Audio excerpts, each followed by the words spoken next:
censura e teve a fase da pornochanchada, né? Tá, é verdade, hein? Que também, na verdade, foi uma coisa muito velada, mas fez muito sucesso, né? E aí a gente vai falar do Davi Cardoso. Vamos até aproveitar aqui que eu tenho aqui as imagens. Vai falando enquanto que eu vou preparando aqui.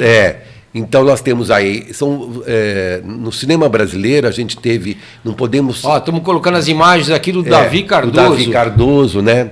Que é super meu amigo, filho dele também. O Davi mora no Mato Grosso, né? No Pantanal e tal.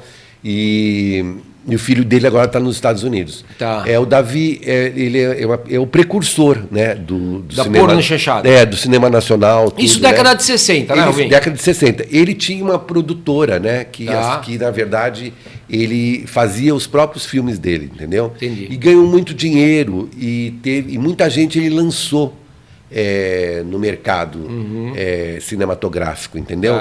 E claro que teve problemas com a censura também, né, por conta disso. O José Mojica Marins, que é o Zé do Caixão, ele foi para o lado do terror, né? Inesquecível, né? Inesquecível, né? Então, os ouvintes estão vendo a imagem aí do à meia-noite levarei sua alma, esta noite encarnarei seu cadáver, o estranho mundo do Zé do Caixão. Então são obras-primas do José Mojica Marins, né? E que fazia muito sucesso, né? Ele foi para o lado do terror. Né? E as unhas? As unhas. E as pessoas tinham medo mesmo. Tinha mesmo.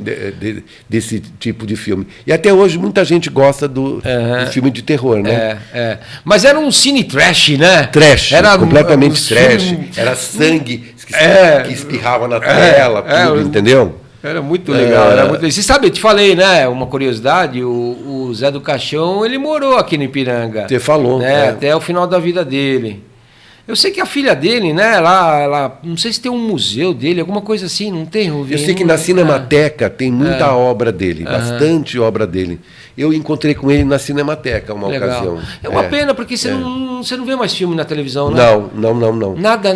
E assim, essa juventude de hoje, se você falar do Zé do Caixão, se você falar do Chacrinha, Davi Cardoso, Bolinha, do Mazzaropi, o Mazzaropi, falando em cinema, né?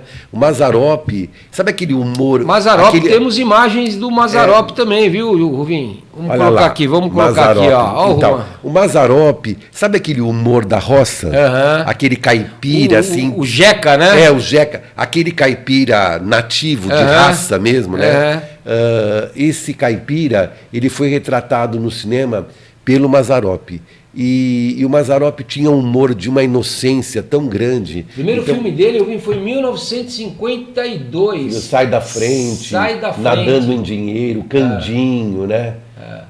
Vários filmes. E o último foi em 82, Maria Tomba Homem. 82. Mas você vê que de 52 a 82 ele fez 30 anos de cinema, né?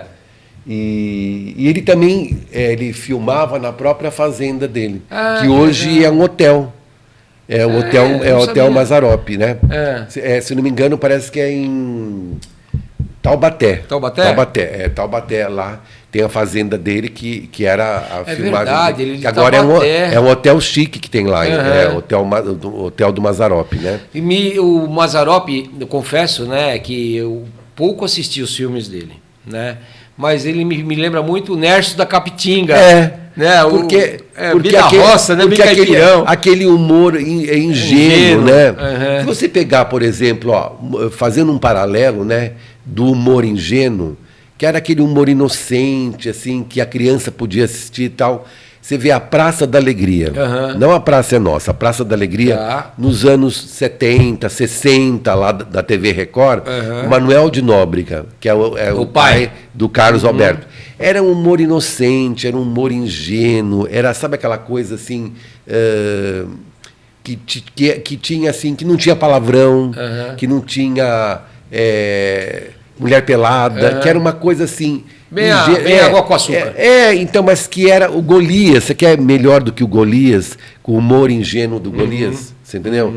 Então, é assim, eram comediantes que faziam um humor sem apelação. Sem maldade. Sem maldade, sem apelação, onde a família assistia. Então, se você pegar, por exemplo, a Família Trapo, né, que foi um clássico da televisão nos anos 60 e que depois foi meio que copiado com Sai de Baixo, que era uma família também, você vê que, por exemplo, era tudo muito ingênuo, muito assim, inocente mesmo, não tinha nada de palavrão, de uma coisa assim.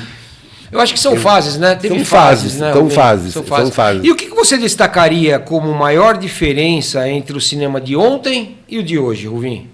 Então, no cinema de ontem, a gente, o brasileiro, né? Nós estamos falando do cinema brasileiro, a gente pode falar de obras, né? Se você pegar, então, fizer uma mistura entre a pornochanchada, ou o cinema ingênuo do Mazzaropi, ou o Zé do Caixão, quer dizer, teve a parte da censura federal, quer dizer, hoje o cinema, mas o que acontecia naquela época é que o som do cinema era muito ruim, do cinema brasileiro. Então muita gente ia assistir o filme, eu não entendi nada. O som era péssimo. Entendi. E as histórias eram meio bobas, assim, sabe aquela coisa que não tinha... Era uma historinha, assim... que não tinha um enredo como tem hoje, entendeu? Então, hoje, por exemplo, você pega o cinema nacional hoje, está assim... Anos-luz, né? Entendeu? Não, mas de fato, né? Hoje, você vê, por exemplo, esse filme que ganhou o Oscar, né? Do Walter Salles, maravilhoso, né? Que mostra um pouco da vida do Rubens Paiva, né? Então você pega, olha o nosso cinema nacional indo para fora, né? Quer dizer, fazendo escola. E olha, agora tem aquele filme da Montenegro Vitória, maravilhoso, né? Vitória. Eu não assisti maravilhoso, ainda, maravilhoso. Filma, né? Ela filma... E essa mulher existiu mesmo, entendeu? É baseado em fatos reais. Fatos reais. Eu acho que vai para o Oscar de novo, hein, Rubim? É maravilhoso, entendeu? Então, assim, o nosso cinema hoje ele está muito rico, né? Porque você consegue colocar na tela problemas, né, da própria sociedade, né? Sem dúvida. Mas sem filtro, entendeu? Quer dizer, você tem hoje, você tem uma liberdade, né? Uma liberdade, entendeu? Sim, coisa que naquela época não tinha. Não tinha, você entendeu? Então, a partir do momento que você corta, que você tem uma censura, isso não pode falar, isso não pode ver, então você acaba... Não é democracia. Por exemplo, né? Tropa de Elite. Pois é. Principalmente o 2, que fala da Cidade máquina, de Deus, né? Entendeu? Não, mas que fala da corrupção dentro de algumas esferas governamentais. Eles falam, e a gente sabe que isso é verdade, e não teve censura disso. Não, né? não. Mas também não mudou nada, né? Infelizmente. Mas né? você sabe que mas isso foi um pontapé, entendeu? É verdade. São filmes que colaboraram muito para ter o cinema brasileiro no que é hoje. Nossa, o que tem de filme bom brasileiro de um tempo para cá, você falou Cidade de Deus, filme maravilhoso. Eu gosto muito de Tropa de Elite. E teve naquela... As comédias. Sim, né? sim. Tem lá os farofeiros, eu não sei o nome. Se eu tenho uma coisa ruim de memória é de lembrar nome de filme, me perdoa. Mas eu assisti muita coisa, muito filme bacana. Mas você sabe que naquela época, nos anos 60, embora tivesse a censura federal, a gente teve diretores, por exemplo, Walter Hugo Cury, a gente teve, mesmo Davi Cardoso, diretores famosos assim que fizeram escola no cinema. O Tarcísio Meira fez muito filme nacional, o Marginal, a Darlene Glória, entendeu? Porque tinham filmes do Nelson Rodrigues, entendeu? Então, assim, que o cinema nacional sempre foi muito bom. É que, na verdade, o som não era bom. Talvez a produção a filmagem, era muito pobre, tudo. Mas eu acho que ele foi assim galgando o seu espaço, galgando até que ele foi para o exterior. Está cada vez melhor. Claro que a gente não consegue comparar com o mercado de Hollywood, né? Mas eu acho que depois desse salto do Walter Salles indo para o Oscar, né? Eu acho que a gente como brasileiro fica muito orgulhoso disso, sem dúvida nenhuma, sem dúvida.